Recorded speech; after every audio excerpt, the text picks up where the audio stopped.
Assalamualaikum warahmatullahi wabarakatuh. Waalaikumsalam warahmatullahi wabarakatuh. Alhamdulillah. Alhamdulillahi rabbil alamin.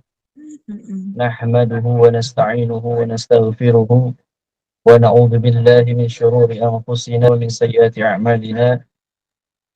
Man yahdihillahu fala mudilla lahu wa man yudlil fala hadiya lahu.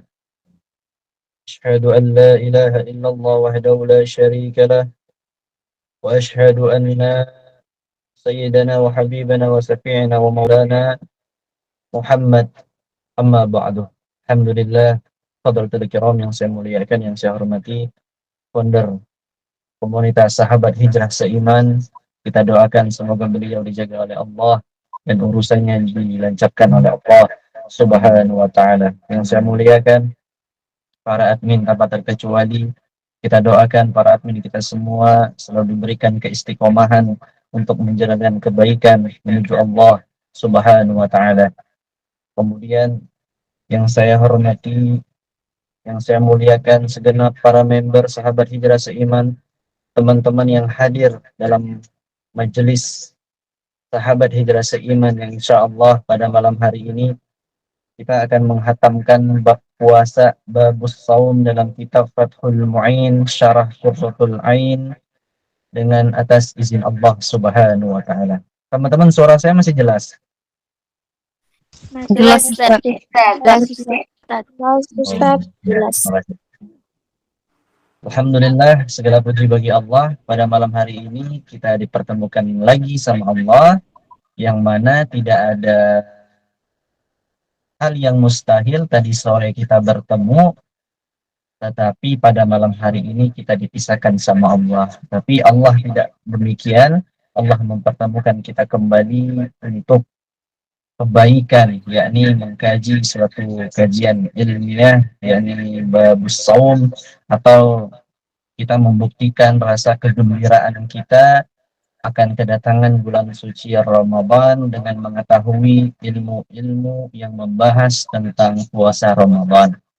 Alhamdulillah, salawat dan salam kita sampaikan kepada Nabi Muhammad sallallahu alaihi wasallam dengan mengucapkan Allahumma salli ala sayyidina Muhammad wa ala ali sayyidina Muhammad, dengan salawat yang kita sampaikan sebagaimana Rasulullah sallallahu alaihi wasallam bersabda, man shalla alayya wahidatan sallallahu alaihi asratan. Barang siapa yang bersalawat kepadaku satu kali, Allahumma salli ala sayyidina Muhammad, maka Allah akan memberi rahmatnya. Allah akan bersalawat kepadanya 10 kali. Setiap kita bersalawat, Allah memberikan rahmat kepada kita, dan itu akan menjadi asbabnya kita mendapatkan syafaat Nabi Muhammad di hari kiamat nanti. Amin ya rabbal alamin. Alhamdulillah, tadi sore kita sudah mengkaji tentang orang yang wajib berpuasa itu siapa, kemudian apa arti dalam makna saum atau puasa, baik secara bahasa, baik secara istilah. Kemudian siapa yang tidak wajib berpuasa. Maksudnya siapa yang boleh yang tidak berpuasa. Yang mana jika dia berpuasa di siang hari bulan Ramadan, dia tidak berdosa. Yang mana sudah kita bahas, ada 9 orang, mana yang qadha dan mana yang membayar fidyah. Teman-teman sahabat hijrah seiman rahimani rahimakumullah, saya ingin menambahkan tadi yang 9 apa coba? Yang 9, yang ke-9. Orang yang tidak wajib berpuasa adalah anak kecil. Yang kedua, orang gila. Yang ke-9 berapa? Apa? Yang pertama, anak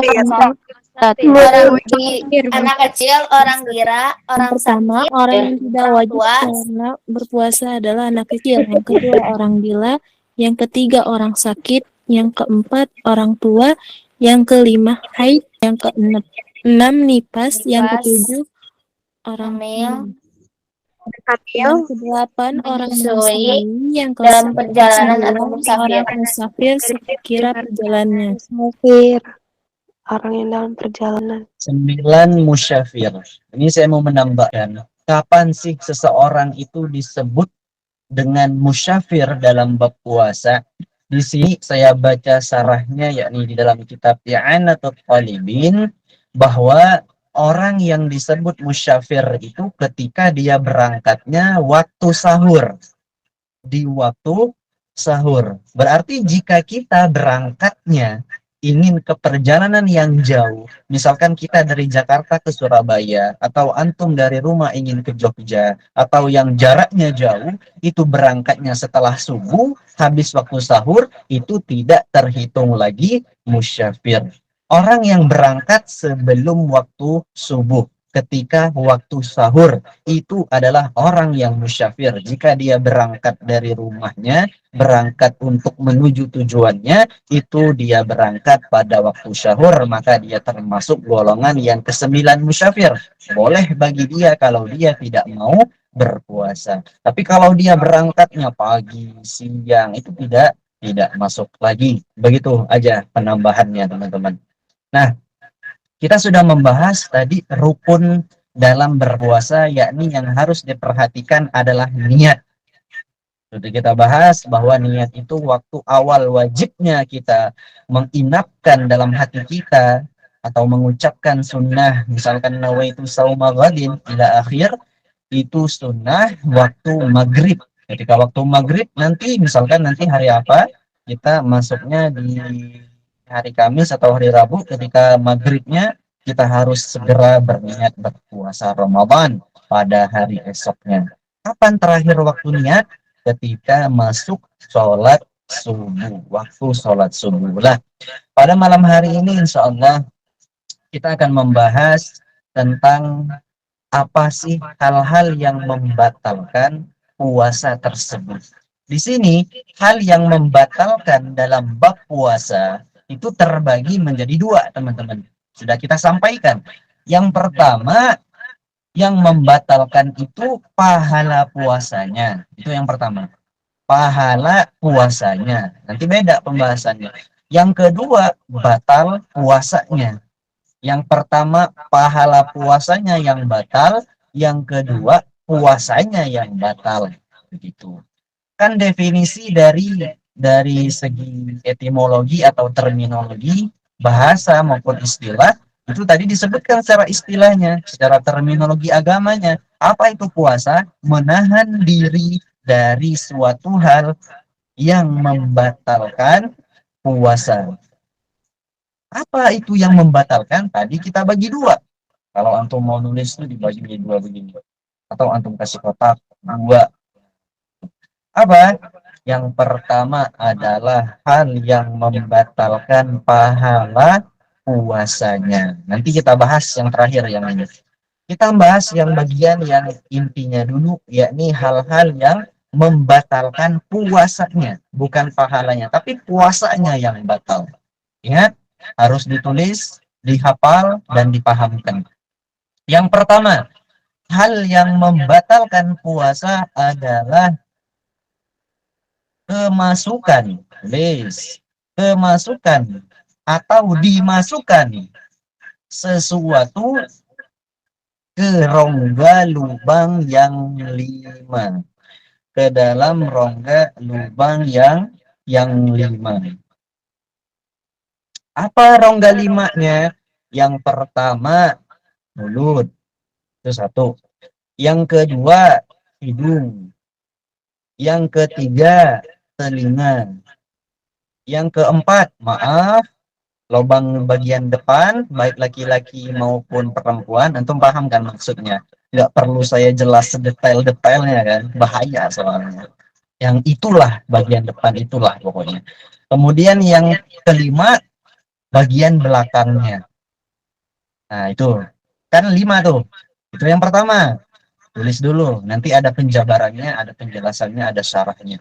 Kemudian yang kedua, muntah dengan sengaja. Muntah dengan sengaja. Dengan sengaja jangan lupa. Muntah dengan unsur kesengajaan. Itu yang kedua. Kemudian yang ketiga sama yang keempat ini hampir sama. Kalau yang ketiga ini bersenggama atau suami istri yang bersetubuh atau yang bukan suami istri yang berzina misalkan. Pokoknya bersenggama biarpun tidak mengeluarkan mani. Itu yang ketiga. Bersenggama atau bersetubuh biarpun tidak mengeluarkan mani. Kita tulis dulu nanti sarahnya satu-satu. Yang keempat, kalau tadi bersenggama biarpun tanpa enggak keluar maninya. Yang keempat adalah mengeluarkan mani dengan sengaja. Biarpun tidak bersenggama. Itu yang keempat. Yang keempat adalah mengeluarkan mani dengan sengaja. Ingat, dengan sengaja ya. Unsur kesengajaan biarpun tidak bersenggama. Yang keempat. Yang kelima, yang keenam, yang ketujuh, ini sepaket. Yang kelima adalah haid. Yang keenam adalah nifas. Yang ketujuh adalah melahirkan. 5, 6, 7 ini hampir sepaket. Khusus wanita ini. Dari 5 sampai 7 sepaket khusus wanita. Udah. Kemudian 8. 8 adalah orang yang kehilangan akal. Kehilangan akal.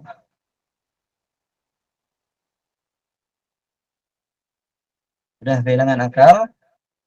Kemudian yang terakhir, yang 9, yakni murtad. Orang yang murtad. Coba dibaca dari pertama, biar kita cepat hafal ya. Yang pertama apa tadi? Memasukkan sesuatu ke dalam 5 lubang. Dimasukkan ke Kerongga yang 5. dengan Terus gambar secara sengaja, secara sengaja, haid, nifas, melahirkan, kehilangan akal dan murtad. Walaupun tidak bersenggama. Kelima, 6, 7, haid, nifas, melahirkan. Kedelapan, orang yang kehilangan akal. 9 murtad.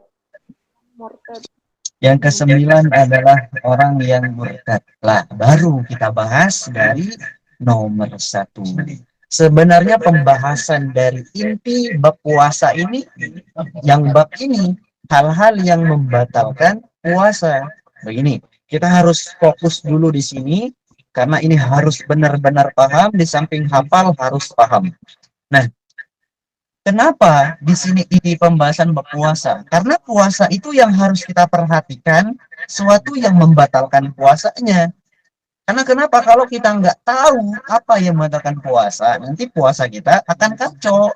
Begitu. Kan dari definisi tadi udah jelas. Definisi puasa adalah menahan dari sesuatu hal yang membatalkan puasa. Begitu. Lah, yang pertama tadi apa? Kemasukan atau dimasukkan oleh rongga ke rongga apa? Ke rongga yang 5. Yang pertama tadi apa? Yang pertama tadi adalah rongga mulut. Kita fokus, kita harus paham. Rongga mulut ini yang masuk dari mulut maksudnya. Apa saja yang masuk ke mulut itu batal. Mau itu kipas angin, mau itu HP, mau itu kitab, mau jam. Kalau dia udah masuk dari mulut ini, semuanya membatalkan puasa. Dalam catatan harus ditelan. Ini pemahamannya harus ditelan. Kalau nggak ditelan, nanti pembahasannya beda. Itu akan makruh. Yang bisa membatalkan puasa itu kalau udah ditelan. Nah, tadi itu ada pengecualian. Kecuali air ludah.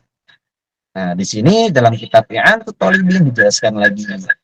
Apa air ludah yang bagaimana? Air ludah tidak membatalkan puasa bila kita telan dengan syarat 3 syarat. Saya ulangi, air ludah tidak membatalkan puasa jika kita telan apabila memenuhi 3 syarat. Yang pertama, air ludah kita sendiri. Udah paham? Kalau ludah orang lain, batal. Antum mau eksperimen misalkan, apa namanya, mau tukeran air ludah. Ini contoh aja, biarpun agak jijik, biar paham. Berarti kalau air ludah Tapi, sendiri nggak batal ya, Ustaz? kenapa? Berarti kalau air ludah sendiri nggak batal ya? Ya, nanti ini kan baru jelas ya. Oh iya. Ini baru jelasin.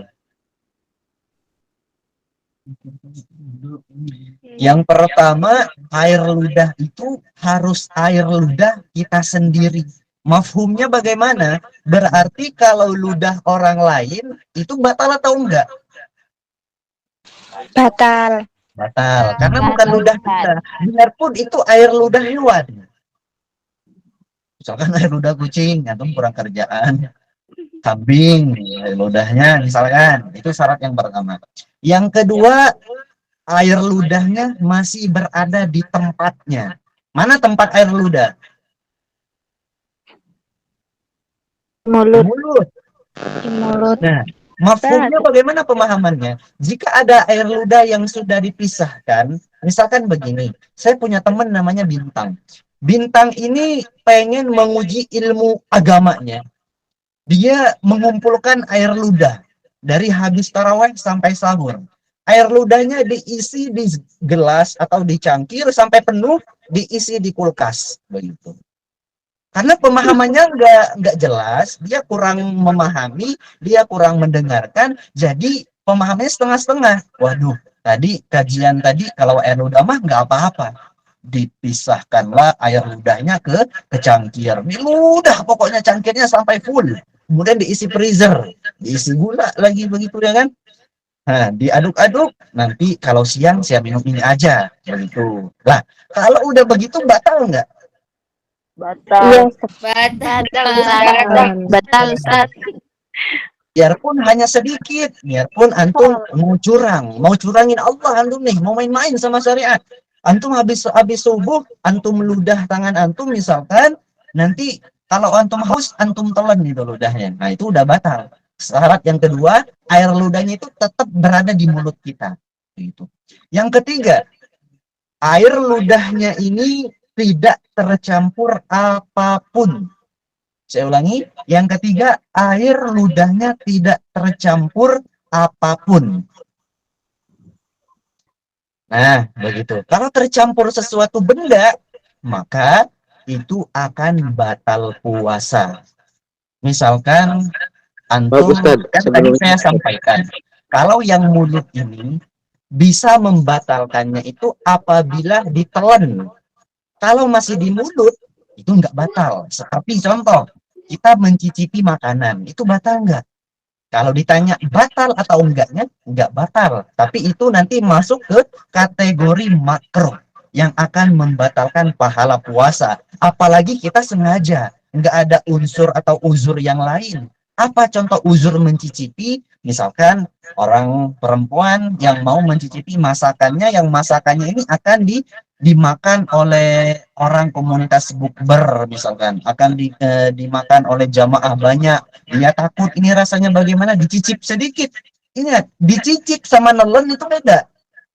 Kalau nelen, dicipnya itu sesendok, dia secicip langsung pura-pura kesenggol tangannya ya kan, klek gitu, kenyang ya, nggak boleh. Ini hanya sekedar niat mencicipinya doang, begitu. Itu nggak membatalkan puasa. Tapi kalau kita sengaja ini, waduh, tadi kajiannya di dalam kitab Fathul Mu'in Syara Iyanatut Thalibin bahwa mencicipi itu tidak batal ya.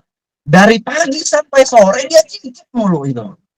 Kuah bakso dicicip itu nggak boleh, bisa membatalkan puasa, itu sengaja namanya. Gitu. Ya, yang pertama rongga mulut ini harus ditelan. Selama nggak ditelan nggak apa-apa. Contoh, orang gosok gigi. Gosok gigi, pertanyaannya gosok giginya atau pasta giginya ditelan nggak sama antum? Enggak. Tidak, Siapa di Ustaz. sini kalau gosok gigi, gosok giginya ditelan? Ya, Ustaz. Enggak. Hah? Enggak. Kalau sampai gosok giginya atau pestanya, odolnya sampai antum telen, apalagi antum punya kebiasaan nelen itu, berarti psikopat itu asli. Nah, itu bisa membatalkan puasa. Tapi kan orang normal itu nggak pernah gosok gigi kalau sampai nelen gosok giginya. Tapi nanti masuk, saya katakan lagi, kategori makruh. Akan makruh kita kalau kita gosok gigi ketika puasa. Nanti kita bahas. Kita membahas tentang hal yang membatalkan puasa dulu. Begitu. Itu rongga mulut ya. Boleh ditelan hanya ludah aja. Dan ludah juga punya syarat tertentu yang tiga tadi. Kemudian yang kedua, rongga hidung. Lah, hidung ini harus diperhatikan juga. Kapan sesuatu itu, ini sesuatu maknanya umum, am. Maksudnya apapun tanpa terkecuali. Kapan sesuatu itu bisa membuat batal kita, puasa kita yang masuk ke hidung kita, itu ketika sesuatu itu sudah masuk ke dalam hidung yang apa ya? Kalau bahasa di sini teblenges apa bahasa bahasa Indonesia teblenges apa ya Tang? Tebleng apa ya? Antum tahu nggak? Misalkan antum lagi nyedot air, antum lagi mandi di kolam, terus antum kayak kemasukan air, terasa panas Kesedot. di hidung antum. Nah, itu udah Kesedot. batal. Kesedot. Apa? Screenshot. Sedot ataupun ketelan. Screenshot. Ketelan. Kayaknya Misal Bongkar. itu enggak di ujung ya. Masukkan. Ini airnya tuh memang udah masuk gitu, udah masuk ke rongga hidung ke dalam. Pokoknya ngerasa panas gitu pokoknya. Antum kayak gitu pokoknya. Kalau bahasa sininya Menghirup, teblengas. Ustaz. Nggak tahu bahasa Indonesia. Pokoknya ciri-cirinya adalah kalau kemasukan air itu udah ke sini nih, udah kerasa panas. Kita tuh kayak udah air itu udah masuk begitu. Itu ada kalau rasanya hidung. gitu ya. Nah, Ada rasa nyeri gitu, Tat. itu pokoknya. Makasih, syukron. Yang ketiga, rongga telinga. Ini yang harus diperhatikan. Sesuatu yang masuk ke dalam telinga, apapun itu, mau kulkas, mau AC, mau kopi ya, apapun yang masuk, itu membatalkan puasa. Umumnya ini air. Lah, mana batas kita memasuki dalam telinga, itu ukuran jari, ini apa nih? Jari kelingking kita. Jari kelingking ini, kita misalkan mau apa namanya? Mau bersihin telinga pada bulan Ramadan, batasnya adalah jari kelingking. Nggak ada kuku yang lebih. Pokoknya jari kelingking yang normal, nggak ada kukunya. Ukuran apa namanya? Jari kelingking yang normal. Lah, antum kalau pakai ini bersihinnya begitu ya kan? Itu nggak batal. Tapi kalau lebih dari ini, itu udah batal. Misalkan kayak ketembet itu ya kan, itu panjang. Nah, itu bisa membatalkan puasa. Apalagi antum sengaja, antum ambil tali, antum ambil ketembet, antum pakai kelejengking, apa namanya? Jari ini, antum ikat, ya kan? Antum kemudian, aduh enaknya, nikmatnya ya Allah. Nah, itu bisa membatalkan puasa. Tapi kalau pakai ini, coba antum tes. Antum ujung dari ini adalah batas luar dari telinga. Coba tes, ujung atau selama pakai bahasa bangka, selama kita udah pakai telinga pakai jari kelingking itu nggak batal puasanya. Tapi kalau lebih dari ini itu udah batal. Kalau air udah masuk, apalagi udah kelengar-kelengar, apalagi tak masuk air di telinga, itu udah jelas udah batal. Gitu. Kemudian yang keempat adalah rongga depan. Ini agak sensitif pembahasannya, tapi ini adalah majelis ta'lim, nggak apa-apa untuk pemahaman dan tidak bisa dijadikan guyonan atau hal yang bercandaan. Ini hanya untuk majelis agar kita paham. Ini kan ada rongga yang depan, ada yang perempuan, dan ada yang laki-laki. Apapun yang masuk, misalkan obat kita disuntik dari lubang itu yang laki-laki atau dari yang perempuan. Pokoknya apapun yang masuk dari lubang rongga depan itu, maka itu membatalkan puasa. Contoh, laki-laki ini ya, disebutkan dalam I'anat Talibin oleh Syekh Abu Bakar, bahwasanya kalau orang laki-laki itu mandi di dalam kolam, kemudian maaf dia buang air kecil di dalam kolam itu, airnya otomatis bakalan masuk tuh. Kalau ada seorang laki-laki yang kencing dalam kolam atau dalam apa misalkan pokoknya kayak sungai, kayak pantai itu kan dia nyebur tuh. Nah, itu kalau dia kencing di dalam air yang begitu tuh dia bakalan batal puasanya karena bakalan nyedot gitu. Ketika dia kencing bakalan nyedot. Kalau perempuan, mana batasnya? Ini maaf, ini saya sesuai membaca kitab tadi, yakni dari Syekh Abu Bakar. Itu misalkan, itu hanya batas perut telapak tangan. Misalkan begini, kalau antum habis, maaf, buang air kecil yang perempuan, antum hanya pakai ini aja. Nah, begini.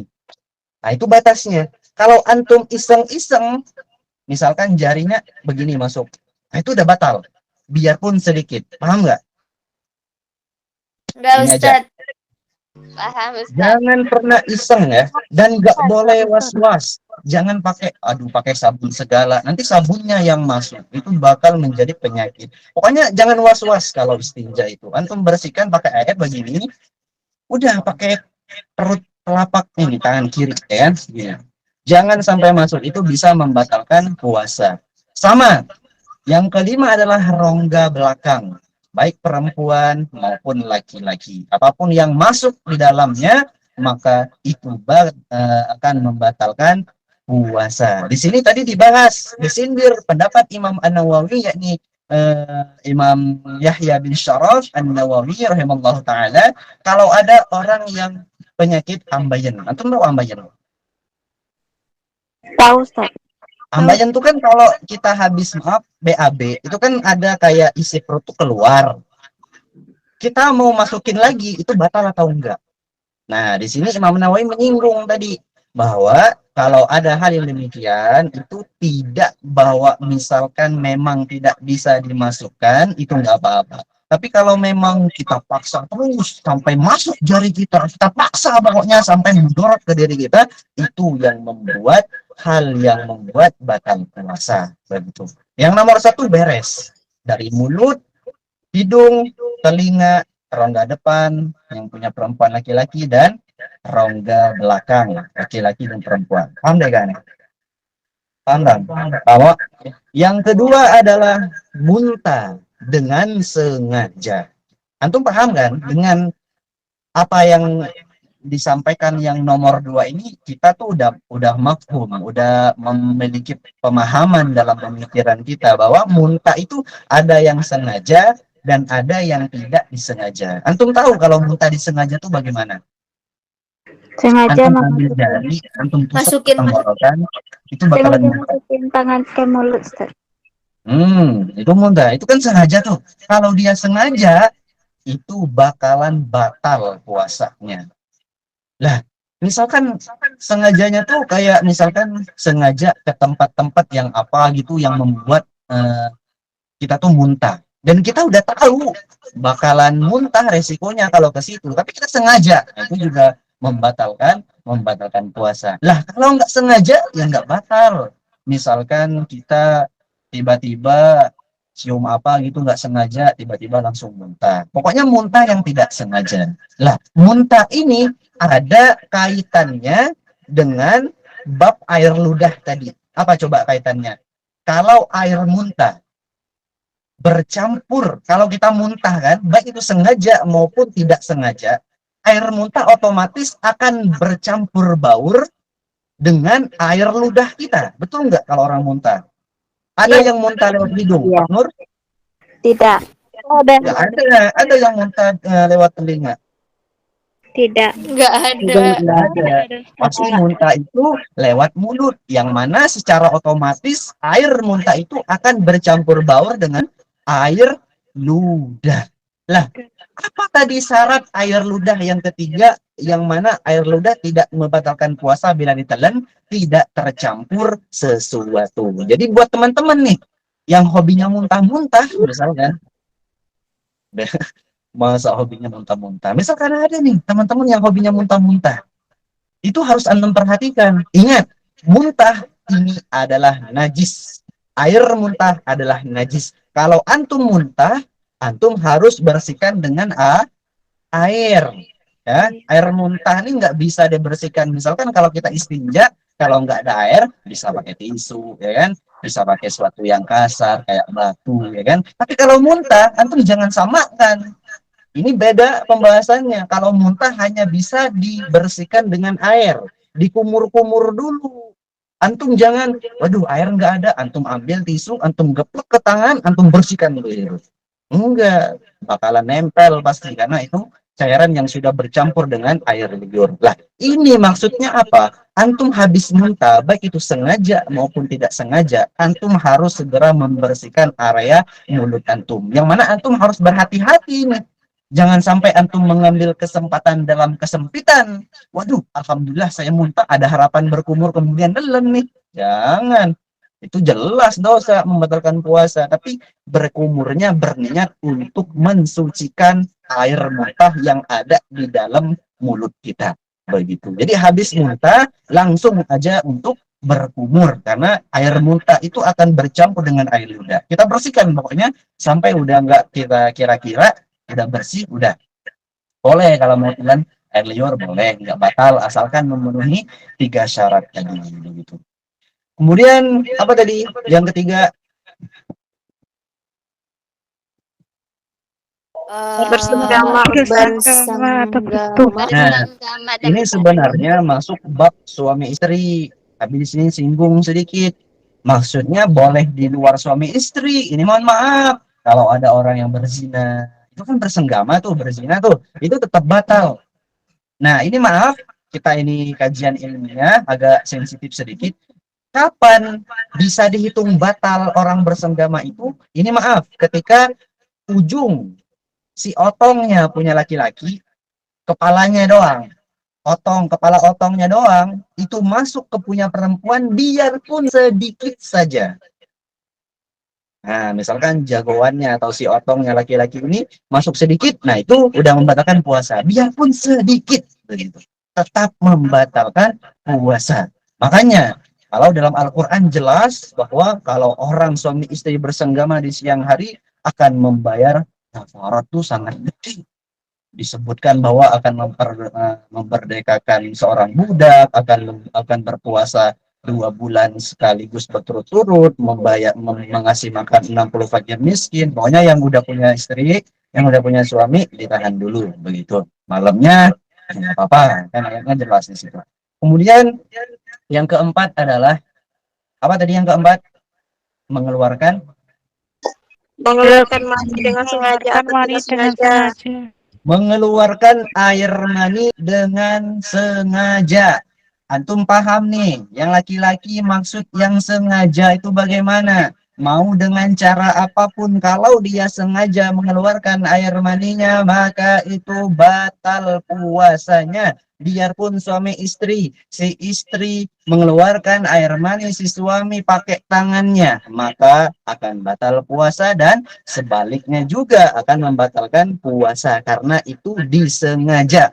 Kalau nggak sengaja bagaimana? Kalau nggak disengaja, misalkan antum tiba-tiba tidur, habis bangun udah basah, ternyata ini adalah air mani.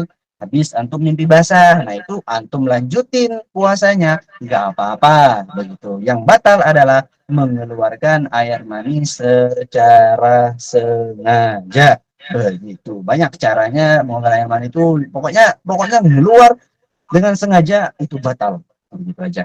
Kemudian yang kelima, 6, 7 ini sepaket. Orang yang haid, nifas, dan melahirkan. Antum misalkan lagi puasa, tiba-tiba keluar darah haid. Kalau yang nifas nih jarang. Masakan orang yang hamil itu kan udah, kalau dia mau nggak puasa mah nggak dosa. Nah, kalau dia berpuasa terus dia melahirkan itu anaknya, maka batal puasanya. Dan orang yang nifas begitu. 6, 5, 6, 7. Yang ke-8, hilangnya akal. Hilangnya akal ini ada 3 kategori. Hilang akal ada 3 kategori. Yang pertama, hilang akalnya benar-benar hilang akal sama dengan gila. Jununun hakun alal junun disebutkan dalam kitabnya. Benar-benar gila. biarpun hanya sebentar, tadi dalam kitabnya di situ, biarpun hanya sebentar, biarpun hanya sebentar. Misal si Bintang, dia berpuasa dari waktu subuh sampai zuhur, dia waras-waras aja, masih normal, masih membaca Al-Quran, masih zikir di masjid. Tiba-tiba habis zuhur, keluar dari pintu masjid, langsung hilang akalnya total. Menjadi orang gila 2 menit dia. Memang jadi orang gila, langsung gini, langsung itu pokoknya. Nah, ini langsung membatalkan puasanya jika ada kasusnya yang begitu. Itu yang pertama, hilang akal biarpun sebentar. Yang kedua, misalkan ayan, pingsan, apa misalkan mabuk dengan unsur sengaja. Nah, itu membatalkan puasa, hilangnya akal yang kategori yang kedua. Nah, yang pertama ada pingsan. Pingsan ini kan orang tuh hilang akal, hilang kesadaran. Di sini mafhumnya agak beda sama orang yang gila. Kalau ada orang yang pingsan, misalkan si Bintang ini dia habis sahur, sholat subuh, habis salam assalamualaikum warahmatullah, assalamualaikum warahmatullah, karena ada hawa mulut yang di sampingnya sangat istimewa, dia sampai pingsan. Kan sholat subuh tuh Masya Allah itu hawa-hawa orang di samping kita, Masya Allah, summa na'udzubillah di situ ya kan. Orang-orang yang nggak paham itu Bintang itu langsung pingsan, dia sadarnya pas sholat maghrib, pas sholat isya. Saking istimewanya hawa tersebut ya kan. Nah, kalau dia pingsannya konsepnya dari subuh itu, ketika dia mulai start untuk puasa sampai maghrib orang berbuka puasa, maka puasanya batal atau tidak?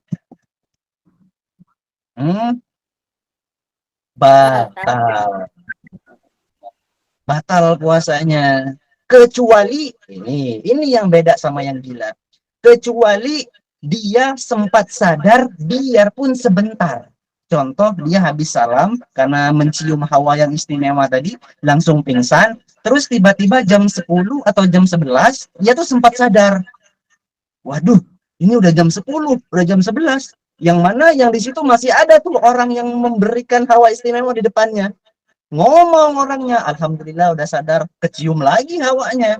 Pingsan lagi si Bintang ini, nembus sampai ke isya misalkan pingsannya. Nah, ini tidak batal puasanya karena si Bintang sempat sadar di siang harinya. Ini paham nggak yang tentang pingsan?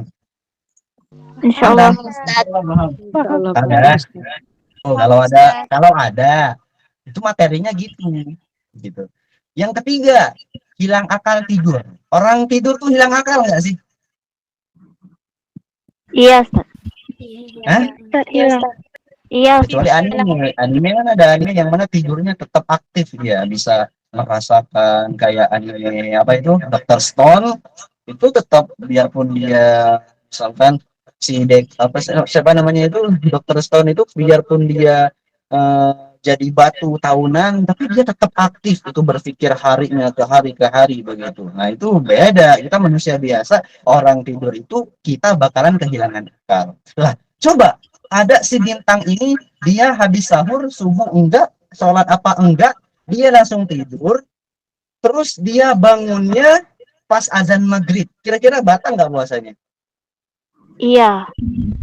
Hah? Dia Batal. udah niat, udah sahur, cuman karena kayak kecapean kerja ya kan, dia tidur itu atau dia memang mau tidur, batal nggak puasanya? Nggak batal. Enggak. Nggak batal, bahkan mengurangi batal. Kalau ditanyakan batal atau enggaknya, sah atau enggaknya, ya tetap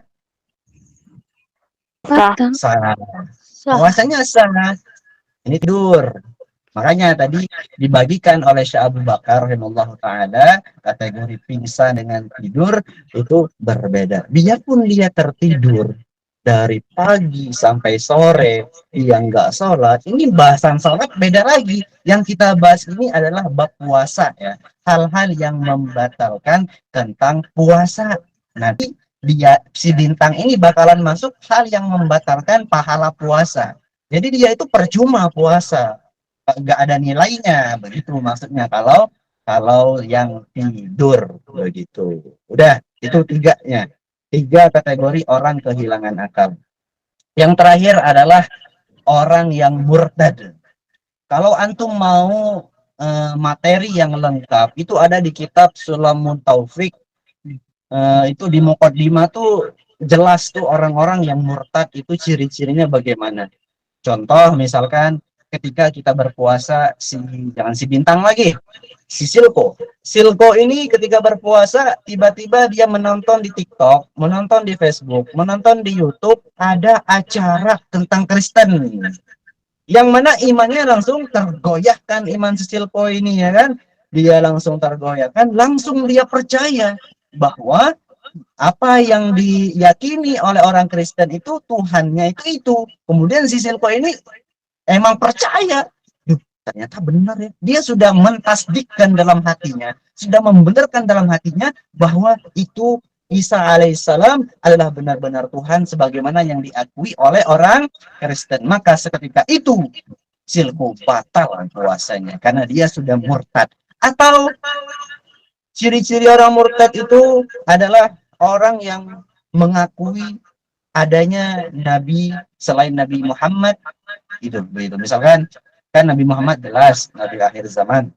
Kalau ada misalkan orang tiba-tiba viral dia mengaku nabi, terus kita dalam hati kita benar-benar percaya dan benar mau ikut sama orang itu. Seketika itu, ketika kita punya keyakinan begitu, maka puasa kita bakalan batal. Begitu kalau pembahasan murtad. Nah, begitu hal yang membatalkan puasa udah beres. Jadi yang di luar ini udah nggak batal. Jadi yang harus kita pahamkan adalah 9 ini toh. Nggak ada di luar manapun. Kalau ada, misalkan di dalam kitab yang agak tinggi dari Fathul Mu'in, yakni syarahnya I'anul Talibin, itu kan bakalan dirinci serinci-rincinya. Tapi kita ambil praktisnya aja, ambil kesimpulan yang pentingnya aja, yakni hanya 9 ini toh.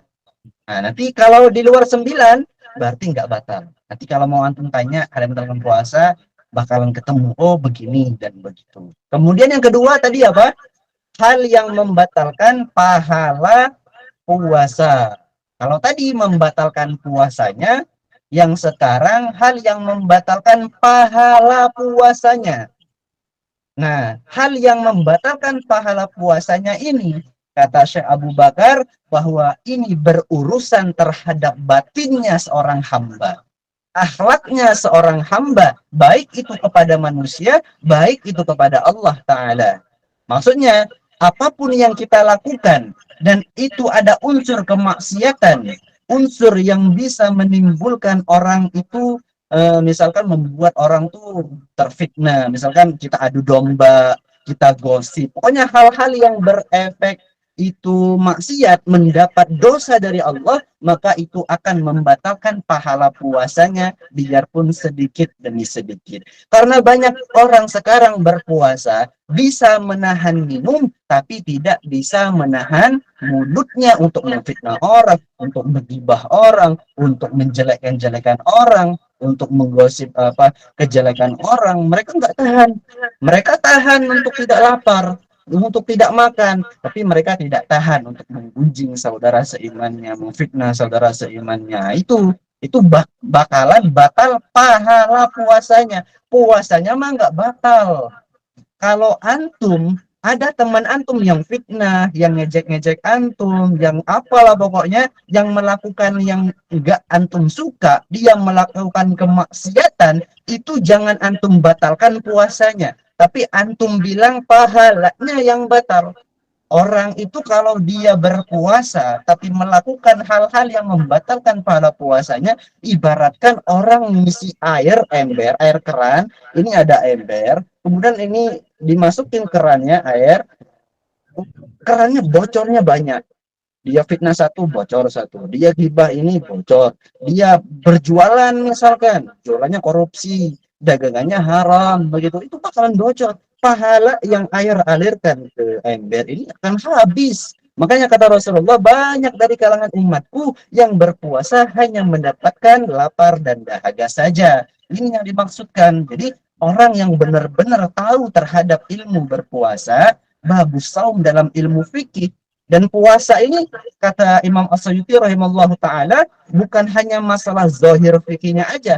Dalam segi tasawuf itu harus bisa kita amalkan dalam keseharian dalam bulan Ramadan. Akhlak kita perhatikan baik sama Allah maupun kepada manusia. Antum nggak salah, sholat subuhnya lancar. Apalagi nggak pernah sholat bulan puasa, itu udah nggak ada apa-apa lagi itu. Kemudian biarpun dia sholat baca Quran, tapi siangnya dia ngejek orang. Dan hati-hati, buat story itu hati-hati.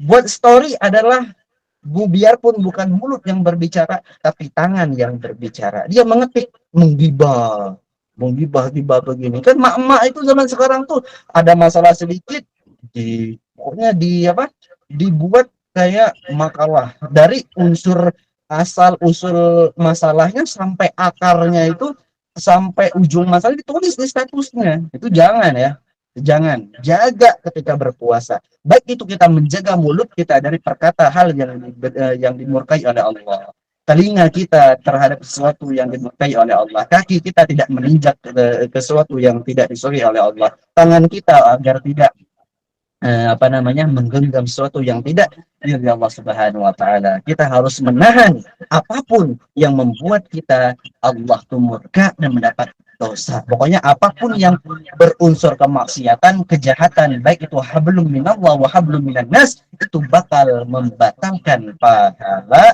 puasa. Wallahu a'lam. Tadi maaf, saya mau nanya, tadi ini antum paham nggak? Saya mau nanya. Orang yang ngupil itu kan banyak tuh pertanyaan. Orang yang ngupil tuh batal nggak puasanya? Batal nggak orang yang ngupil? Enggak. Mengurangi. Ngupil itu pernah nggak orang ngupil sampai ke sini? Enggak. Kalau senormal-normalnya orang, kalau ngupil ya sampai sini aja.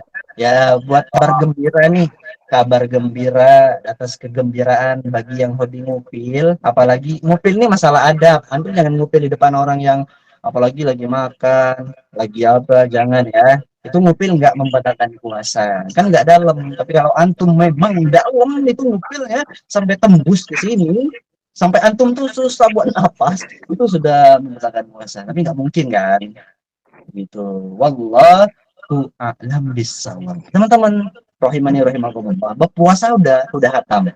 Sebenarnya ya, berpuasa itu kata Syekh Abu Bakar, pemahamannya itu singkat tapi bakalan susah ketika diamalkan. Maksudnya kita tuh ketika menemui materi-materi tentang puasa, ditanya paham nggak? Paham. Tapi ketika pengamalan nanti antum buktikan ketika nanti udah masuk puasa, antum amalkan ilmu tadi. Dari yang kita pertama part 1 sampai yang sekarang part 2 ini harus kita amalkan. Oh, ini yang hal membatalkan puasa. Lah, ada kita sedikit lagi hal yang sunnah dalam berpuasa.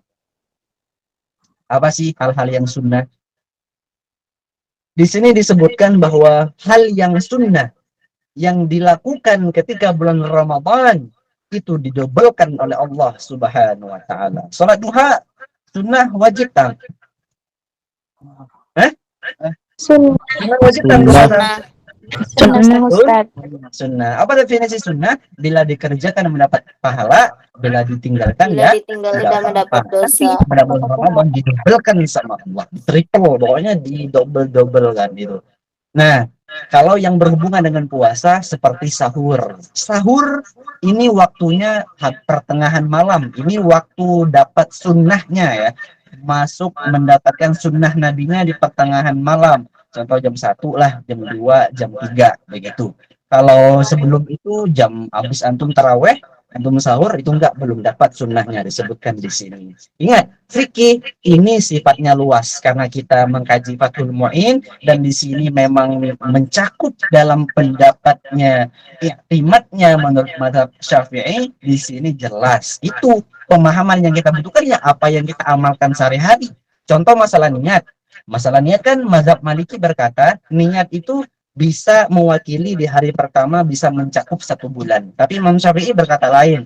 Kalau Imam Syafi'i ya tiap hari harus dikatakan agar kita tidak ada keraguan begitu. Kesunahan misalkan yang pertama sunah puasa itu kita sahur, contoh berdoa dalam berbuka puasa. Ini doa apapun itu boleh teman-teman. Allahumma lakasumtu wa bika amantu, itu boleh, amalkan aja, yang penting antum tuh doa. Itu hakikatnya kata Syekh Abu Bakar, itu antum bersyukur antum masih diberikan rezeki sama Allah, masih bisa berbuka, menyegerakan berbuka dengan doanya. Jangan sampai gara-gara doa antum nggak tegur menegur. Kemarin masih bukber, tiba-tiba pas yang memimpin bukber doanya beda, udah blok di WA, udah nggak dibalas.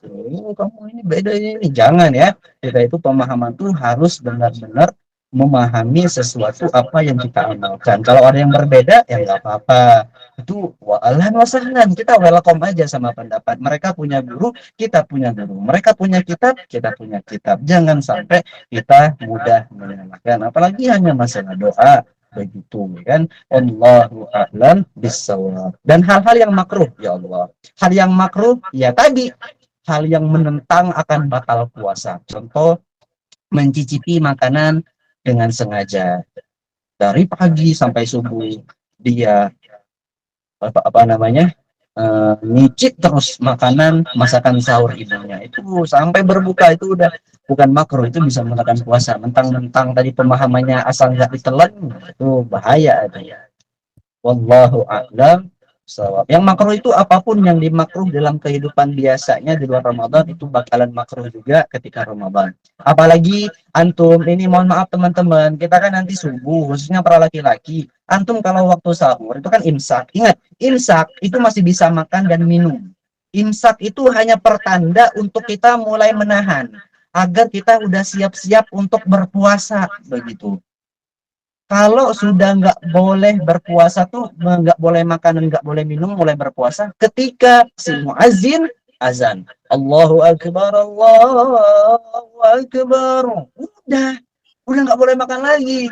Jangan misalkan antum, waduh ini azan masih, kan banyak tuh orang salah. Ini kan azan masih ada, makan aja sampai habis. Ini nggak boleh, waktunya sampai masuk waktu sholat, bukan azan ya. Kalau azan takutnya, kalau kita materinya nulisnya azan, takutnya ada subuhnya kesiangan. Misalkan orang di desa itu semuanya kesiangan sampai azannya jam 5 lewat, misalkan jam 6 baru dia azan subuh misalkan. Apakah kita imsaknya waktunya panjang gitu? Enggak, tetap sama. Awal masuk waktu subuh. Misalkan subuh sekarang jam berapa? 4, 5 berapa misalkan. Ya sebelum itu masih bisa kita untuk ya mau gosok gigi dulu ya kan. Karena kenapa? Kalau antum jangan ini ya. Kita harus pahami tentang orang yang kita memang ada bahwa hawa dari orang berpuasa itu bagi Allah bakalan wangi di surga nanti. Itu menurut Allah teman-teman. Ini maknanya hakikat. Kalau dalam mubalaghah ini maknanya majazi. Itu kalimat majaz. Jangan antum, waduh, ada temen bau surga. Waduh, itu bukan bau surga, itu bau neraka. Antum bakalan dosa. Jangan, waduh, tadi saya dengar Ustadz, misalkan Ustadz siapa gitu ya kan di YouTube. Kalau hawa orang berpuasa ini bakalan baunya wangi di hadapan. Ingat, di hadapan Allah. Kita ini hidupnya bukan di kalangan para malaikat, para jin. Kita sama manusia dong. Yang mana, Masya Allah, na'udzubillah. Antum nggak gosok gigi sebentar aja, baunya udah bagaimana, apalagi udah seharian penuh. Jadi kalau antum mau gosok gigi sebelum sahur. Tapi di sini di Imam Romli rahimahullah taala dalam kitabnya disebutkan makruh kita membersihkan gigi itu sebelum waktu zuhur. Jadi sebelum waktu zuhur itu belum makruh, habis zuhur baru makruh, begitu. Tapi kata Mu'tamad lebih baik jangan, kalau mau ambil amannya, takutnya ketelan gitu ya kan, takutnya ketelan. Kita ambil ikhtiarnya untuk hati-hati. Apalagi orang lagi berwudu. Wudu itu berkumur-kumur sunnah apa wajib tang? Dalam bab Sunnah. Sunnah, Ustaz. Sunnah. Kalau ada orang wudu sholat zuhur, sholat asar. Ini sholat zuhur sama asar waktu yang banyak manusia mengambil kesempatan dalam kesempitan. Contoh wudu, si Bintang wudu 3 kali ya kan sunnahnya. Yang sekalinya kumur, keluar airnya ada airnya. Kedua sama sama ketiganya airnya udah nggak ada. Kemana itu airnya? Apa pura-pura dia ketelan?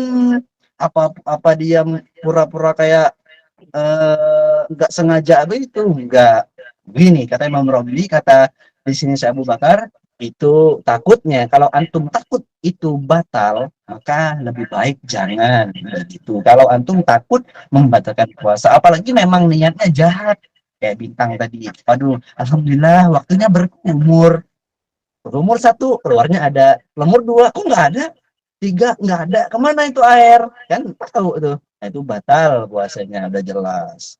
Itu wallahu a'lam bisawab. Kalau ada sesuatu yang ditanyakan, tafadhol. Selagi saya bisa punya referensi yang ada, saya jawab. Kalau enggak, nanti saya bakalan cari referensinya. Wallahu a'lam bisawab. Kalau ada kata-kata yang salah, saya minta maaf pada Allah maupun. Alhamdulillah, pada pertemuan kita malam hari ini, berpuasanya udah kelar. Udah tinggal mengamalkan aja, dan antum bisa tanyakan hal yang membuat antum bingung tentang puasa. Wallahu a'lam. Assalamualaikum warahmatullahi wabarakatuh. Waalaikumsalam warahmatullahi wabarakatuh.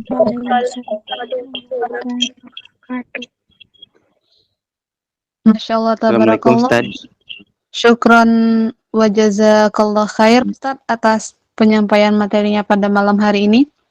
Acara selanjutnya yaitu sesi tanya jawab kepada teman-teman. Jika ada materi yang kurang difahami bisa ditanyakan melalui on-mic atau melalui kolom komentar. Dan yang ingin bertanya on-mic, saya beri perwakilan 2 orang. Tafadhal yang ingin bertanya on-mic. Assalamualaikum warahmatullahi wabarakatuh.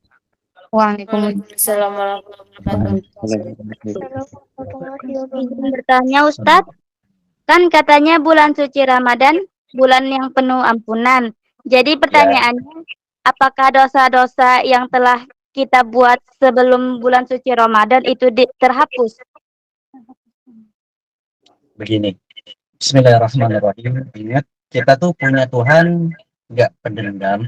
Kita tuh punya Tuhan sebagaimana syair yang dinyanyikan banyak di TikTok, FYP itu lewat wasaitu rabbi awal fa'alhamtani.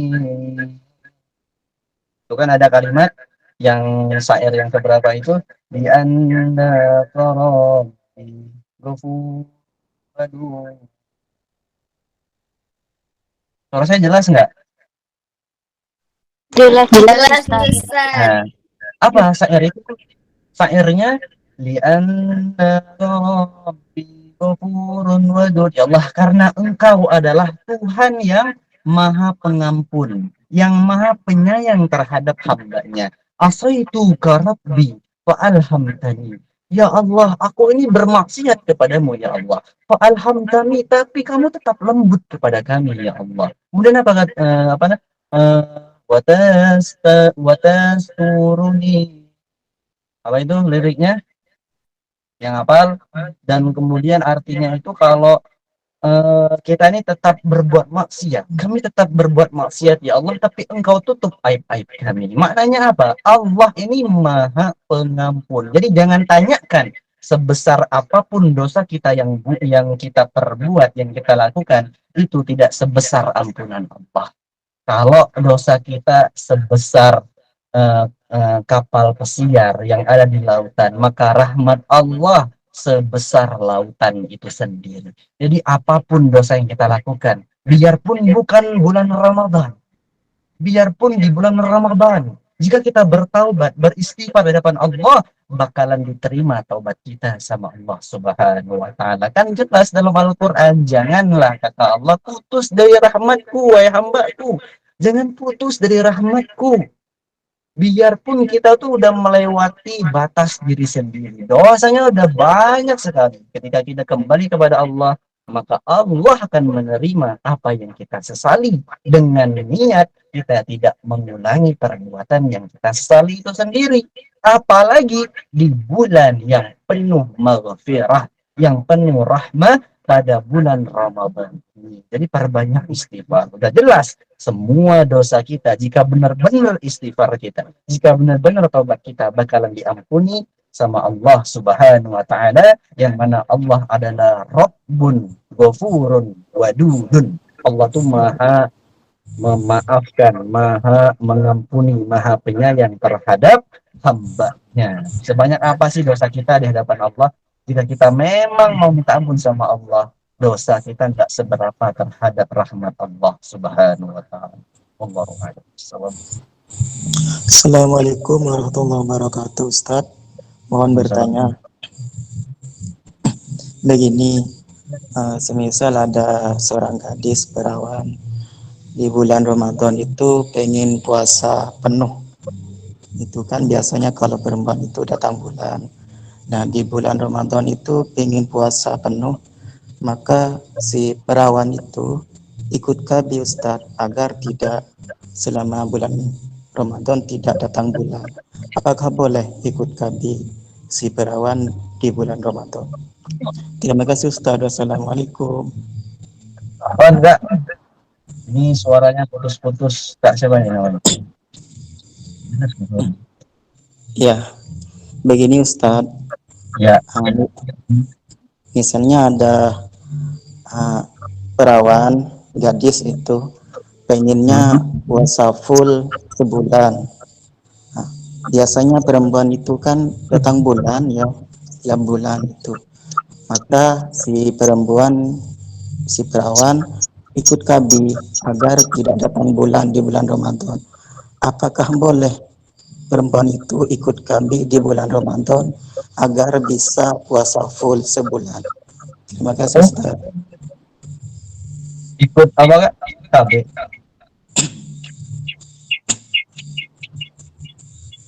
KB Ustad. Apa? KB. KB. KB. KB. KB Ustaz. Ustad. Oh nanti buat admin, ini buat yang bertanya, itu kayaknya bakalan jawabannya bakalan terperinci. Nanti WA saya ya. Soalnya kurang jelas soalnya. Perawan. Nanti insya Allah. Siapa tuh namanya? Ustad, suaranya nggak jelas. Bukan, sinyal saya udah mulai ngantuk sinyalnya. Iya Ustaz, suara panjenengan itu kayak gimana gitu ke saya, bayang-bayang gitu. Afwan teman. Iya, soalnya yang nanya tadi siapa namanya?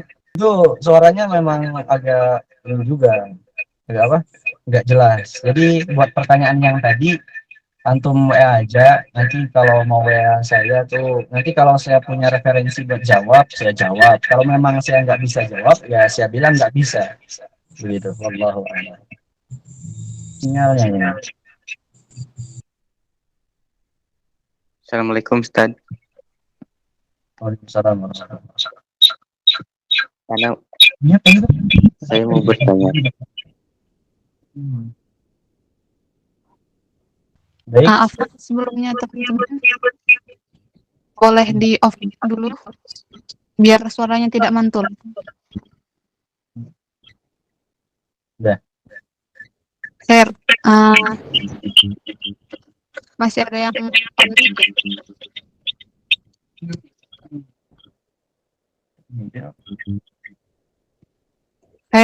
Afwan yang sebelumnya tadi awal sudah mengatakan on mic perwakilan 2 orang. Selanjutnya saya akan beralih ke kolom komentar. Ini ada pertanyaan dari Ukti Okta Mahyanti. Assalamualaikum warahmatullahi wabarakatuh Ustadz. Afwan, izin bertanya. Jika pada saat puasa merasakan di tenggorokannya merasa ada yang menyangkut seperti tulang ikan, apakah boleh dia memasukkan tangannya ke mulut agar muntah dan agar tulang tersebut keluar? Jika tidak boleh, tolong beri saran yang lain Ustadz. Tafadhol Ustadz, dipersilahkan untuk menjawab pertanyaannya. Bismillahirrahmanirrahim. Saya di sini mau menyampaikan terlebih dahulu bahwa syariat agama Nabi Muhammad SAW tidak pernah mempersulit umatnya. Syariat Nabi Muhammad itu selalu ada jalan keluarnya dan pasti ada kemudahannya. Kalau konteksnya, kejadiannya, ini yang saya tahu ya, mungkin ada yang tidak sependapat, dan ini saya katakan bahwa fikih ini luas, jadi pendapatnya ada banyak. Jadi jika konteksnya demikian, ada tulang ikan, misalkan sahurnya lauk ikan laut yang mana ikannya banyak tulangnya, habis itu ketelen, ya tulangnya nyangkut di tenggorokannya, dia mau mengeluarkannya. Yang pertama harus kita perhatikan, ini bakalan mudarat atau enggak terhadap si korban. Mudarat enggak? Misalkan kata dokter, kita udah ke dokter nih, ke dokter, waduh ini udah harus dimasukin apa, harus diambil gitu ya kan, apalagi udah dalam tulangnya. Nah itu bila ini membuat diri kita mudarat, ini nggak membatalkan puasa kalau memang memudaratkan diri kita. Dan jika kita ingin membatalkan, enggak ingin membatalkan puasa kita, tapi kalau kita ingin melanjutkan karena ini mudarat, itu tidak apa-apa begitu. Karena dulu saya pernah nanya juga, tapi konteksnya agak berbeda dengan yang ini. Kemudian saya jawab, ya begitu. Kalau untuk kemudaratan itu nggak apa-apa, ada kemudahan bagi syariat agama. Tadi kan yang lewat mulut itu asal enggak ditelan. Tapi kalau itu pertanyaannya, tulang ikan tuh udah ketelan apa enggak gitu. Kalau udah ketelan berarti udah masuk unsur batal. Tapi kalau nyangkut dia, udah nyangkut di mana misalkan. Kalau kita ngaji itu ada dalam makhraj huruf dalam makhrajul huruf al-khalqi. Kan ada 3 tuh. Ada pangkal tenggorokan, ada tengah tenggorokan, dan ada ujung tenggorokan. Nah, yang di sini disebutkan bahwa udah lewat dari makhraj apa? Hamzah, ainha, ghain, kha. Sudah lewat dari makharijil huruf, huruf kha sama huruf ghain. Kalau udah lewat itu, maka udah batal puasa orang tersebut. Kita lihat dulu nih, tulang ikannya itu udah lewat apa belum nyangkutnya, apa udah dalam banget atau bagaimana begitu. Nanti selengkapnya saya bakalan jawab, mungkin yang ingin menambahkan tafadhol. Saya hanya menjawab terhadap apa yang punya saya referensi, apa yang saya pelajari. Wallahu a'lam bishawab. Masya Allah, tabarakallah. Syukran wa jazakallah khair Ustadz atas jawabannya. Semoga dapat dipahami oleh Ukti Okta. Baik, pertanyaan selanjutnya dari Ukti Mul. Assalamualaikum warahmatullahi wabarakatuh. Afwan Ustadz, izin bertanya. Kalau lagi gosok gigi siang hari, terus pasta giginya kayak ada kerasa di lidah gitu. Tapi kita nggak menelan pasta gigi tersebut, hanya terasa di lidah. Apakah puasanya batal Ustadz? Kepada Ustadz Aji. Ini yang harus kita pahami tadi. Yang di mulut itu kan asal enggak ditelan. Di lidah itu hanya merasakan. Tapi kalau udah lama, kelamaan, itu udah makruh banget itu. Misalkan pasta giginya udah lama, cuman kerasa. Kalau hanya kerasa begitu, misalkan pasta giginya rasa apa gitu ya kan. Pas sahur kita pakai pasta itu. Sampai siang rasanya masih ada, yang nggak apa-apa. Tapi kalau pastanya antum telan, itu udah batal begitu. Wallahu a'lam. Masya Allah, barakallah. Syukran wa jazakallah Ustadz atas jawabannya. Pertanyaan selanjutnya dari Ukti Haryanti. Assalamualaikum Ustadz. Afwan, saya ingin bertanya. Jika kita ngomong dalam hati, menjelek-jelekkan orang, itu akan membatalkan pahala puasa atau tidak? Nah, tafadhol Ustadz, silahkan dijawab. Bismillah. Tadi kan disebutkan tentang puasa ini bukan hanya masalah tentang zahir menahan makan dan minum, tapi harus diperhatikan juga masalah batin. Ya maksud batin tuh masalah hati. Antum di depan temen senyum, masya Allah. Kalau chat sama dia pakai emot senyum, pakai emot love, tapi di belakang dia pakai emot apa misalkan marah-marah, ngejelekin. Hatinya di depan mulutnya alhamdulillah kamu tuh gini, tapi di hatinya wah pokoknya benci banget. Itu bisa membatalkan pahala puasa. sedikit demi sedikit selama ada rasa kebencian terhadap itu. Makanya kemarin dari bulan Rajab kita tuh dilatih ya, sebelum masuk Ramadan kita tuh dianjurkan di waktu bulan Rajab lanjut ke Sya'ban kita harus memaafkan orang-orang yang kita benci. Kenapa hikmahnya?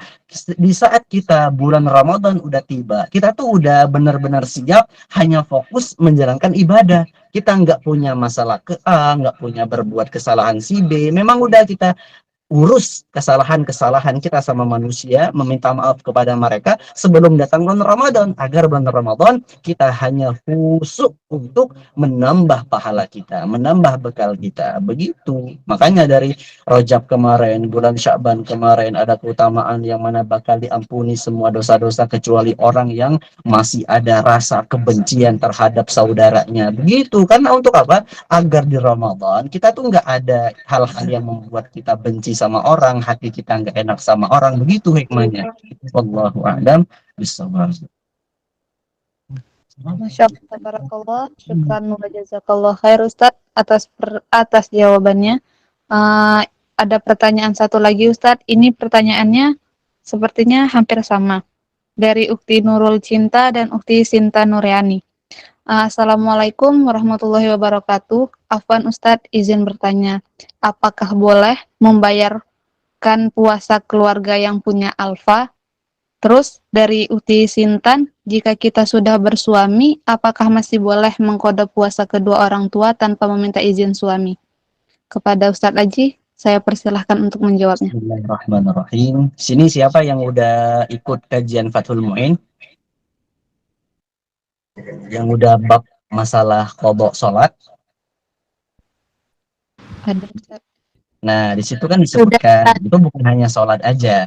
Di situ masuk dalam bab puasa. Kita udah kaji itu, Fathul Mu'in udah lewat pelajarannya, materinya udah lewat. Bagaimana misalkan ada seorang kerabat atau orang yang meninggal dunia yang mana kita ingin mengqadha hutangnya. Itu biarpun dia wasiat atau tidak. Misalkan ada yang wasiat, misalkan Bintang, namanya anaknya Bintang, orang tuanya ini wasiatan kalau misalkan adiknya, misalkan jangan, ini contohnya aja, misalkan saya dulu kembali kepada Allah nanti bayar ya hutang saya, misalkan Bintang ini nggak mau, ya nggak apa-apa, nggak sampai berdosa begitu, biarpun diwasiatkan. Tapi lebih bagusnya Ibnu Hajar Al-Haytami menegaskan jika itu memang sudah diwasiatkan harus dikerjakan wasiat tersebut, tapi nggak wajib bagi kita, nggak masuk dalam kategori wajib, cuman hanya ada bagus, lebih afdol atau enggaknya. Lah ini sama dengan berpuasa juga. Kalau ada kerabat kita yang udah meninggal dunia, boleh nggak kita mau mengqadanya? Kalau boleh atau enggaknya, ya tetap boleh-boleh aja. Boleh kalau kita mau mengqadanya, ya Allah, aku bersumpah qadha. Tapi ingat, utang diri dulu yang harus dibayar. Antum jangan mikir utang orang lain, utang antum biarin, pura-pura lupa. Ya jangan. Antum habisin hutang antum dulu, baru kita selesaikan hutangnya orang lain. Begitu. Tadi apa selanjutnya? Yang selanjutnya, apabila kita sudah bersuami, apakah boleh membayar atau mengkode puasa kedua orang tua tanpa seizin dari suami? Ya, yang pertama harus kita perhatikan, orang tua itu memang ada nggak nurutnya. Misalkan nggak ada, Ustadz, ini hanya saya sebagai anak yang soleh, yang soleha. Lah, antum yang pertama tadi, antum beresin hutang antum dulu. Antum beresin hutang antum dulu. Kodok puasa antum dulu, yang bayar bayar dulu fidyahnya, begitu ya kan, baru mau apa, mau membayar dengan niat berbakti pada orang tua. Itu nggak apa-apa, nggak sampai ke haram, enggak, boleh, dibolehkan. Nah, tapi kalau suami udah berurusan sama suami, jika suami itu apalagi paham agama, dia ngerti, oh kamu jangan dulu yang orang tua, yang kamu dulu harus dibayar. Kenapa? Karena orang tua udah meninggal, bakalan terputus amalannya. Kan jelas tuh di hadis, kecuali 3 amalan yang bakalan terputus. Jadi yang ditinggalnya itu tergantung dia dulu, orang tua ini ninggalannya karena sengaja atau enggak sengaja, dan itu akan ditanggung jawab sama dia. Dan kita yang mengkodoknya paling memang meringankan jika kita niat memberikan pahala puasa itu kepada si almarhum atau si almarhumah. Tapi kita fokus dulu terhadap kita yang masih hidup di dunia ini. Kita belum jelas neraka atau surganya. Apalagi kita sekarang fokus ini surga, ini neraka. Bagian saya ya mas surga, kamu semua ya neraka. Kita nggak punya hak. Kita selama ini fokus kita ini kira-kira selama ini mau masuk surga. Tapi kadang-kadang perilaku kita, ucapan kita menyeburkan diri kita, menghantarkan diri kita ke dalam neraka, biarpun dalam unsur tidak sengaja melakukan itu sendiri. Jadi sebelum kita memikirkan orang lain, biarpun itu orang tua, Ustadz ini kan mau berbakti sama orang tua, banyak berbakti pada orang tua. Antum sedekah dengan niat mengirim pahala. Antum kirimin Al-Fatihah, kirimin salawat Al-Fatihah, salawat habis sholat, kirimin pahalanya. Antum punya sedekah yang lebih, itu berbakti juga kepada orang tua. Jangan sampai antum punya hutang, tapi hutang antum biarin, antum lebih peduli terhadap hutang orang lain. Begitu. Kalau suami, apalagi suami, apa-apapun harus bilang sama suami, sayang, saya mau izin apa? Izin buat kodok puasa ibu atau almarhum bapak. Yang pasti ditanya utang, ya ini yang ngerti ya, ini yang paham agama, suaminya yang paham. Oh utang kamu udah belum? Ini yang nggak paham malah nawar, dia yang nggak paham. Oh kamu mau kodok puasa orang tua kamu, sekalian puasain punya saya. Itu yang nggak paham, bahaya itu. Makanya harus cari suami yang setidaknya mengerti terhadap agama. Wallahu a'lam. Masih ada nggak? Masya Allah, tabarakallah, syukran wa jazakallah khair. Alhamdulillah, sesi tanya jawab sudah selesai. Saya mohon maaf apabila teman-teman masih ada yang ingin bertanya, tapi belum terjawab atau belum bisa menggunakan mic-nya, dikarenakan ini juga sudah larut malam. Baiklah, acara yang selanjutnya adalah penyampaian closing statement or motivation. Kepada Ustadz Aji, saya persilahkan.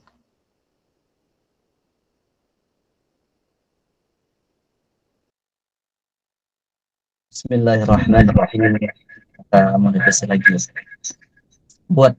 Bismillahirrahmanirrahim.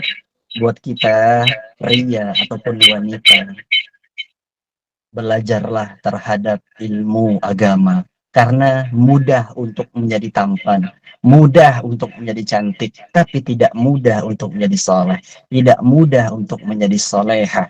Dengan apa kita menjadikan soleh? Dengan apa kita menjadikan soleha? Dengan mencari ilmu agama yang mempercantik akhlak kita.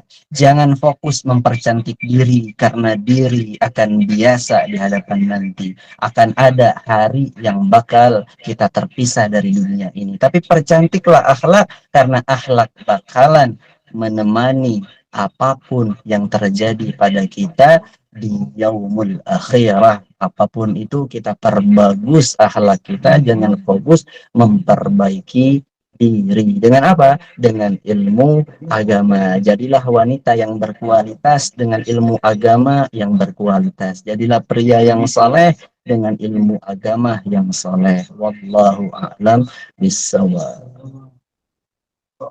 Masya Allah, syukron atas motivasinya Ustadz. Semoga dapat kita jadikan pengingat dan muhasabah untuk diri kita sendiri.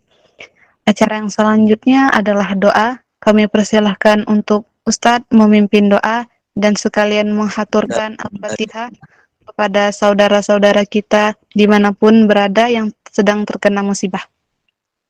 Pada Ustadz, saya persilahkan. Apa perlu perkenalan sebelum dimulai? Baik dari moderator.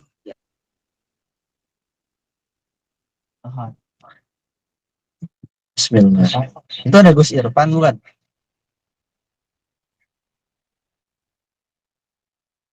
Itu Gus Irfan ya suaranya. Ustaz Irfan bukan? Amin, amin. Bukan kayaknya. Bismillahirrahmanirrahim. Ila hadratin Nabi Mustafa sallallahu alaihi wasallam wa ala alihi wa azwajihi wa dzurriyyatihi wa jami'i ashabihi at-tayyibin wa tahirin wa ila jami'i awliya'il muslimin was salihin wa ila khususan Syekh Muhammad Tijani radhiyallahu anhu berqadar jalan Syekh ولجميع المسلمين والمسلمات والمؤمنين والمؤمنات أجمعين. خصوصا إلى هذه الجماعة إخواني والأخوات في هذه المكاسب الجنسية بسم الله لهم الفاتحة أعوذ بالله من الشيطان الرجيم بسم الله الرحمن الرحيم الحمد لله رب العالمين الرحمن الرحيم مالك يوم الدين إياك نعبد وإياك نستعين اهدنا الصراط المستقيم صراط الذين أنعمت عليهم غير المغضوب عليهم ولا الضالين آمين اللهم صل على سيدنا محمد الفاتح لما أغلق والخاتم لما سبق ناصر لك بلك ولا إلى صراطك المستقيم وعلى آله قدره ومقدار العظيم سبحان ربك رب العزة عما يصفون والسلام على المرسلين والحمد لله رب العالمين اللهم إني أسألك اللهم إنا نسألك علما نافعا ورزقا طيبا وعملا متقبلا يا رب الراحمين اللهم إنا نسألك حسن الخاتمة ونعوذ بك من سوء الخاتمة اللهم مقلب القلوب ثبت قلوبنا على دينك اللهم لين قلوب اللهم يا ملين قلوب لين قلوبنا على طاعتك اللهم صل على سيدنا محمد وعلى ال سيدنا محمد اللهم بلغنا رمضان اللهم بارك لنا في رمضان اللهم سلمنا الى رمضان اللهم صل على سيدنا محمد الفاتح مولك وراتب لمن سبق ناصر قبلك الى بالاسره المستقيم وعلى القدر ومقدار العظيم ربنا اتنا في الدنيا حسنه وفي الاخره حسنه وقنا عذاب النار سبحان ربك رب العزه عما يصفون وسلام على المرسلين والحمد لله رب العالمين السلام عليكم ورحمه الله وبركاته. Waalaikumsalam warahmatullahi taala wabarakatuh. Amin, amin ya rabbal alamin. Dengan doa tadi, maka berakhirlah kajian kita pada malam hari ini. Saya selaku moderator memohon maaf apabila ada kesalahan dan kekurangan, dan saya mengucapkan terima kasih kepada pemateri kita pada malam hari ini yang telah meluangkan waktunya untuk mengisi kajian pada malam hari ini. Terima kasih juga kepada para jajaran admin dan teman-teman yang telah mengikuti kajian pada malam hari ini. Marilah kita tutup kajian pada malam hari ini dengan membaca doa kafaratul majelis. Subhanallah wa bihamdihi, subhanallah wa bihamdika, asyhadu alla la ilaha anta, astaghfiruka wa atubu ilaih. Wa qad yurja li jarhi syaifi bur'un wala bur'un lima jarah halisan. Jikalau pedang melukai diri, masih ada obat hendak dicari. Namun jikalau lisan melukai hati, kemana obat hendak dicari? Wabillahi taufiq wal hidayah. Waridha wal hinayah. Wassalamualaikum warahmatullahi wabarakatuh.